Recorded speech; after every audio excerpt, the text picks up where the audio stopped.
ugly, fat, slimy, heavy, painful. Have you ever used these words to describe your body?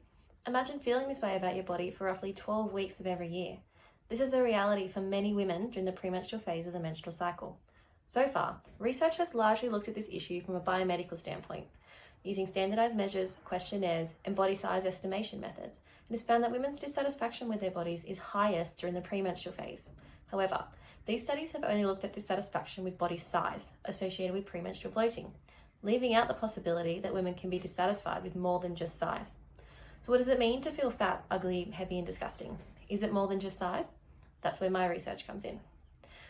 I wanted to move away from this biomedical understanding and explore women's subjective experiences. So in conjunction with the survey and interviews, I've used an arts-based method known as body mapping.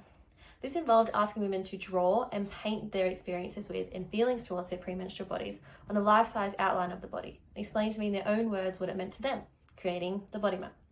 This method gave women control over illustrating their experiences, what was important to them, and allowed them to locate different types of dissatisfaction and express them in a new and creative way.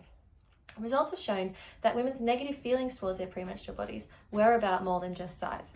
They described feeling helpless about premenstrual pain, cramping, and back pain, and represented this using circular blades, knives, and fire. Tender breasts painted as infected boils. Heaviness and physical and mental fatigue was represented as chains and weights around hands and ankles. The body was blamed for punishing them and subjecting them to these experiences of pain, fatigue, bloating, heaviness, acne. All characteristics that they positioned as being outside of the westernized acceptable feminine body, the slim, healthy, non-fluctuating, controlled body, the body that constantly bombards women on TV, in magazines, and on social media. We know that there is pressure placed on women to maintain this body, but premenstrually, this becomes increasingly difficult, and women are blaming their bodies and themselves for failing to meet these expectations. So women's premenstrual body dissatisfaction was multi-layered and complex.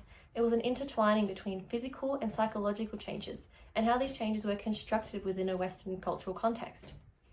So in exploring why women feel dissatisfied with their premenstrual bodies, we need to account for the multiple layers of their experiences, including the culture which encourages them to believe that their bodies are unacceptable at this time.